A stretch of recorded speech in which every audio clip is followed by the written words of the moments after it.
Consejo Deliberante, el proyecto que busca regularizar situaciones de ocupación indebida o también podríamos decir uso del espacio público, así se denomina en el proyecto. De hecho, lo tratábamos o lo charlábamos, lo comentábamos esta mañana, y me encuentro con la arquitecta Marcela Michelutti, que es la representante de política abierta en el INPURC.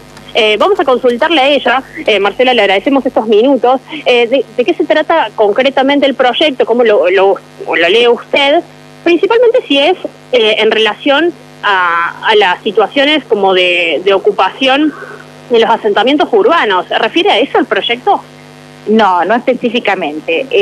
El proyecto es un llamamiento a la ciudadanía a presentarse en forma espontánea a los privados en particular, para regularizar en sus predios, que para eso son grandes predios, que por las dinámicas de la ciudad es necesario apertura de calles, cuando hay subdivisiones obviamente, ¿no? Aperturas de calles, secciones de espacios verdes, que no han sido resueltas por distintos motivos, porque no hubo una intención de subdividir suelo, porque la gente tiene propiedades desde hace muchos años, y que esos predios eran grandes y anteriores a muchos trazados de vías, y no se puede obligar a la gente a subdividir si no tiene esa voluntad, y mucho menos abrir calles ni ceder espacio verde. Eso se da justamente cuando la persona manifiesta una intención de hacer una subdivisión de suelo, ¿sí? Entonces, en este caso, el Estado está invitando a adherir, a regularizar y a ceder los espacios que corresponderían a calles que debieran abrirse o trazarse, a ceder los espacios verdes. Y si esta persona tuviera una construcción, porque por ahí ese predio tiene muchos años y tiene construcciones antiguas, y funciona su casa, su comercio, sus galpones en esa área, y realmente le complica el funcionamiento o está en juego su capital, se va a revisar, va a ser tarea del INPURC ver si esas calles, ese espacio para calle es estrictamente necesario o no. Si a veces va a haber que abrirla sí o sí porque hay barrios detrás y es necesario hacer una continuación de trama y abrir calles, y habrá otras en las que no.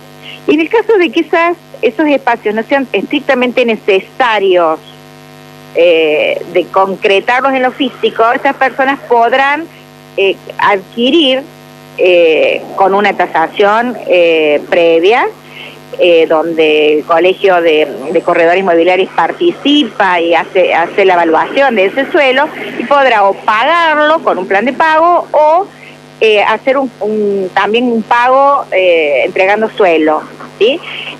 Esto es una forma en el mundo, es una política la de captar suelo, la de captar capital para inversión pública o generar un banco de suelo. Estas regularizaciones que se convoca a la gente a sumarse y resolver situaciones que por ahí no hay un dolo, no hay una intencionalidad, pero la ciudad evolucionó y quedó invadida o atravesada esa parcela, ese suelo urbano, sí, por cambios. La duda hay que regularizarlo, ¿no? Hay que adecuarse a la trama y a las normas. La duda es si este proyecto lo habilita, digamos, al municipio, vamos a decirlo así vulgarmente, a pasar con una topadora por estos terrenos. No es la intención del proyecto. El proyecto está invitando, está convocando a los particulares a presentarse. No, obviamente que puede haber lugares en donde hay gente que tiene una intencionalidad de bloquear otro sector que está detrás. A veces hay lotes que se niegan a abrir porque no les interesa que haya crecimiento detrás, o que se lotee, o quieren que se valorice lo propio y ponen trabas. Hay un par de situaciones urbanas concretas de un codito, de un elemento que debiera resolverse, pero tampoco el Estado muchas veces decide o elige pagarle y comprarle a un privado, porque son inversiones importantes. El suelo es caro en la ciudad de Río Cuarto, por ahí las prioridades son otras, que entregarle dinero a un particular que está molestando a la trama. A lo mejor las prioridades pasan por otro lado y se espera voluntad. Hay como una actitud de ganar voluntades y acuerdos. La figura va a ser el convenio en los acuerdos que se presenten, que es la figura que tiene el INPURC para hacer el estudio, evaluar, tasar y acordar con el privado cómo va a ser ese pago, si va a ser en efectivo, en un plan de pagos o a cambio de suelo. Guillermo, Nicolás, ¿tienen alguna consulta para Marcela? Los escucha. Sí, arquitecta, buen día. ¿Cómo le va? Un gusto, Guillermo, la saluda.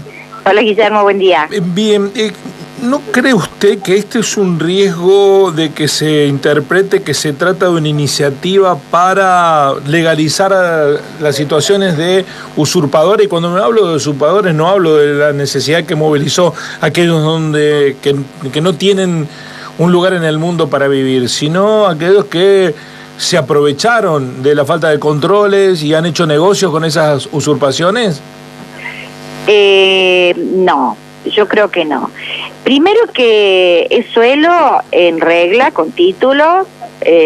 Las personas que se presenten son privados que tienen un título de propiedad sobre su predio, ¿sí? Muchas veces hay mucho ruido, perdón. Sí, muchas veces aprovecho el ruido para urbanos con título, con todo en regla. Y bueno, hay una traza, y hasta que la persona no manifiesta su intención de hacer una subdivisión de suelo, no tiene obligación de abrir calles. Las calles se abren cuando se lotean o cuando se subdivide por herencia. ¿Te das cuenta, Guillermo? No hay antecedentes de una obligación del Estado municipal de la ciudad de Río Cuarto que avanzara con topadora, pasando por encima. Realmente eso no ha sucedido. Y la voluntad ahora es evaluar caso por caso. El INPURC va a tener un trabajo, esperemos, arduo, que hace muchas voluntades de ordenar. Y son calles que surgen como necesidad con la evolución histórica de la ciudad. Recién charlaba con Florencia el caso que se resolvió hace un tiempo del Tutú, del predio del Tutú, que es un predio que la familia poseía hace muchísimos años, con construcciones preexistentes. Ellos funcionaban en un predio propio, con todos los papeles en regla. La ciudad creció y la trama de Villa Dálcar como que debiera seguir, y no necesariamente todas esas calles eran estrictamente necesarias.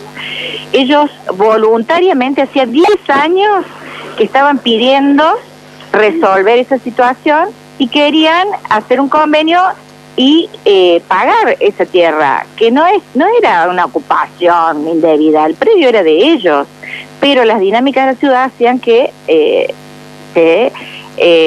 necesitaran abrir algunas calles.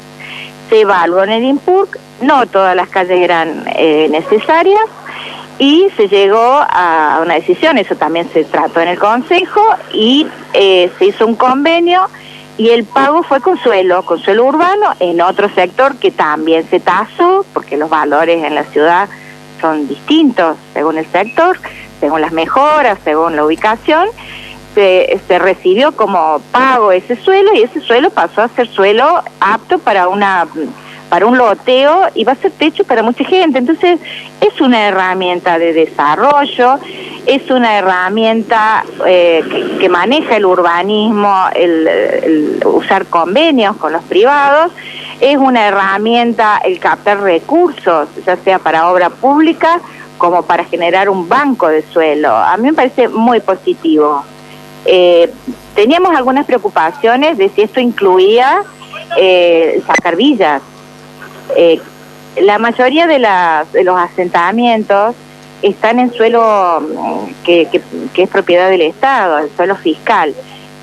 No, eso querríamos que la gente tenga tranquilidad, no es el objetivo. Esto es una convocatoria abierta a los privados. Arquitecta, quiero consultarle si cree que son muchas las situaciones de irregularidad, porque el proyecto habla del uso indebido del espacio público, o sea, se parte de una irregularidad por parte del privado. ¿Son muchos para usted, según lo que conoce, los privados que hoy están ocupando ilegalmente tierras que le pertenecen a la municipalidad? Vuelvo a esto. Seamos cuidadosos porque no estemos tratando a los vecinos de ocupar. Es gente que tiene un predio grande, son dueños, tienen sus títulos en regla, y las dinámicas de la ciudad plantean que debe haber un trazado de vías que debieran abrirse. Cuando se hace una subdivisión de suelo, hay un porcentaje de tierra que el privado pierde y cede al dominio público para abrir calles, para que la trama y la accesibilidad a cada uno de esos lotes esté garantizada. También se debe dotar y ceder al dominio público espacios verdes, áreas, tierra para que sean espacios verdes o equipamiento comunitario, ¿sí? Pero eso se da y es exigencia cuando la persona subdivide suelo. No es algo que automáticamente el Estado puede ir a obligarlo, ¿sí? Si yo tengo un predio y tengo los títulos en orden, salvo que realmente atrás exista algo que queda nulo de acceso, muy bloqueado y que bueno, sí o sí hay que abrir una calle, el Estado puede obligar, porque bueno, el bien público está por sobre el bien privado, obviamente, pero no son en general las situaciones que están existiendo, ¿sí? Hay vías alternativas. El tema es que bueno, las tramas tienen que tener distancias lógicas, buscamos que no excedan los 300 metros entre calles, que no haya taponamientos. Un caso de taponamiento, porque se aprobó en otro tiempo y que realmente obstaculiza todo un sector en el sentido este-oeste, es la existencia del country San Esteban, es muy extenso y bueno, genera una limitante a que la trama urbana continúe. Por eso la ruta a las tierras se satura y es tan peligrosa, porque no hay travesías urbanas o calles urbanas. Y bueno, y es un tema que también estamos tratando, estamos viendo que se tiene que continuar la calle Perón, que hacen falta obras en el sentido este-oeste para garantizar accesibilidad. Estamos viendo todo esto en un plan de traza vial. Estamos analizando muchas variables, muchas dinámicas que se dan en la ciudad en forma constante en el INPURC. Arquitecta, muchísimas gracias, muy amable. Gracias, Flor. Bueno, ahí estaba entonces la palabra de Marcela Micheluti, arquitecta y representante de política abierta en el INPURC. Un solo datito, el proyecto, sí. El texto del proyecto, mejor dicho, el título del proyecto es Ordenanza estableciendo un régimen temporario de regularización de ocupación indebida y uso del espacio público. No es que opinamos nosotros, eso es lo que dice el proyecto. El proyecto, sí, el título. Ocupación indebida. El